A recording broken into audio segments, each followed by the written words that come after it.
Welcome to the Fear and Greed Business Interview. I'm Sean Aylmer. Australia's housing sector has become a two-speed market. House prices recorded their strongest monthly growth in May since late last year, up 0.8%.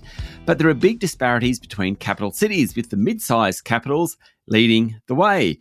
Perhaps the standout story in CoreLogic's home value index is Brisbane's stellar growth. It is now the second most expensive capital city in the country, a title it hasn't held in almost 3 decades. Tim Lawless is the head of research for CoreLogic. Tim, welcome back to Fear and Greed. Thanks, Sean. Good to be here. Let's look at those top performers first. Perth, its prices were up about 2% last month. Adelaide's at 1.8%. Throw Brisbane in there at 1.4%. Why are they going so well? Yeah, these are some big numbers. Like in dollar terms, we're seeing Perth rising in value by about $14,400 a month at the moment.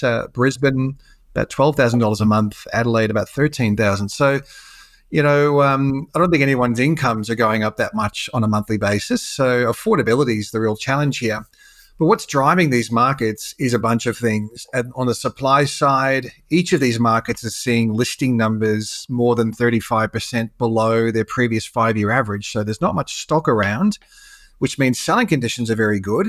A market like Perth is seeing homes selling in about 10 days on average. Brisbane's about 19 days. So homes are selling very quickly. Buyers are probably feeling a sense of urgency in these markets, and probably not too willing to negotiate all that much. So, it's very much a case of strong demand and extraordinarily low levels of supply. The flip side to that too is Hobart, I noticed in the numbers. It's got a big supply and it's probably the worst performing market at the moment. Yeah, I mean, the supply numbers, at least advertised supply, really helps to explain these trends. And Hobart's been holding at fairly high supply levels for a couple of years now, and values have been flat to falling for a couple of years. We've seen that market drop in value by about 11.5% since it moved through a peak back in March of 2022. Listings in Hobart are about 40% above where they normally would be, at least based on the 5-year average for this time of the year. And of course, there has a fairly weak demographic trend as well. We've seen interstate migration has moved heavily into negative territory. There's still a positive level of overseas migration. The natural increase is virtually nothing as well. So it doesn't have the same demographic drivers as other markets that are really pushing prices higher. Isn't the case in Hobart. Okay, so in Brisbane, we have a lack of stock relative to the 5-year average. But is there more to it? Because house and unit values have now overtaken Melbourne prices. It's just been such an outperformer, particularly against places like Melbourne and the ACT, where it's overtaken in terms of median value. Yeah, I think there's two other factors in the mix here, and they both come back to the demand side. So on one hand, you've got very high levels of migration coming into Queensland from other states. It's not quite at peak levels. It seems to have settled down a little bit, but it's settling at well above average. So there's a very strong rate of interstate migration, which tends to have a much stronger correlation with purchasing demand than what we see with overseas migration that tends to fuel rental demand more than purchasing. The other thing, of course, simply comes back to things like there's a lot of jobs, pretty good economy. There seems to be this structural change across some of the housing demand trends where more people are looking to, say, lifestyle markets. And Southeast Queensland, maybe not broadly a lifestyle market, but it probably has a little bit of an upgrade on other regions around the country from a climate perspective. So I think there's those things.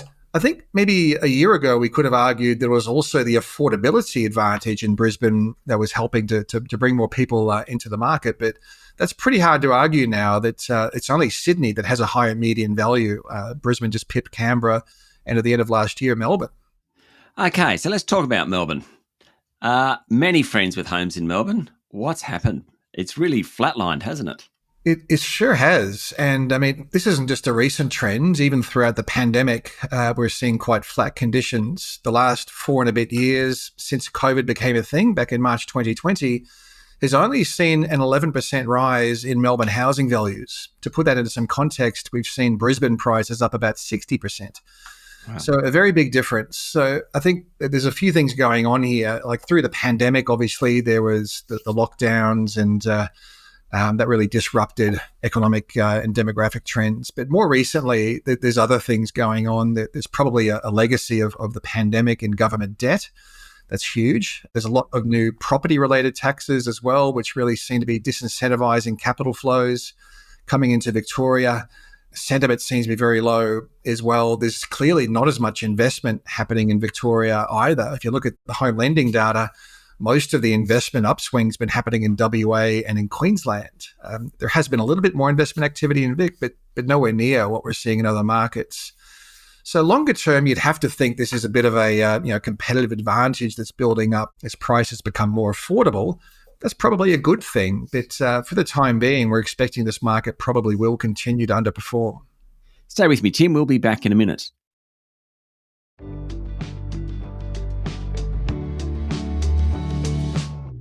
My guest this morning is Tim Lawless, Head of Research for CoreLogic. How important is state government policy? So in Victoria, you mentioned some of the taxes on investment properties. A lot of criticism about that when they were introduced.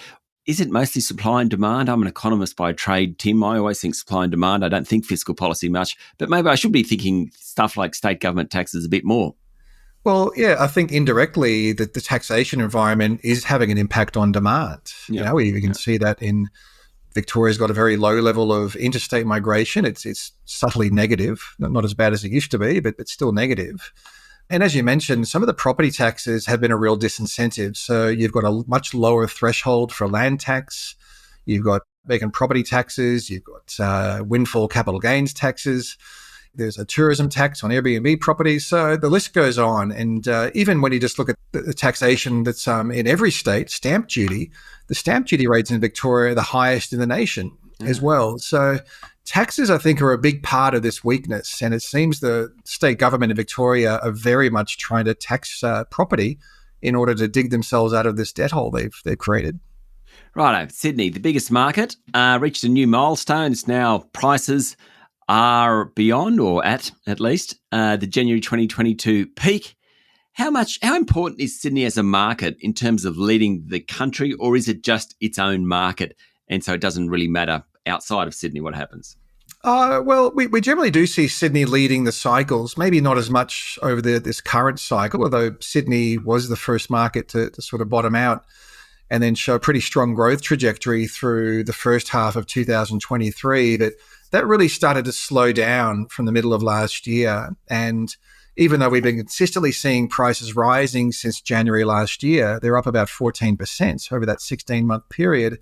It's pretty clear the rate of growth has become much milder compared to what it was around this time last year.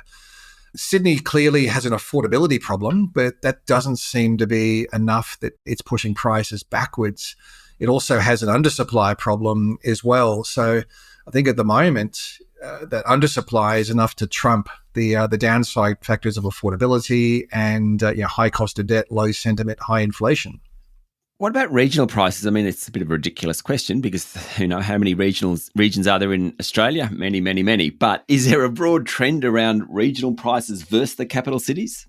Yeah, we do have a regionals index. So this is just all the anything outside the capital cities combined. So it's a pretty mixed bag. But regional prices are up 2% over the 3 months ending May. So that's just a little bit higher than the capital cities, which are up 1.9%.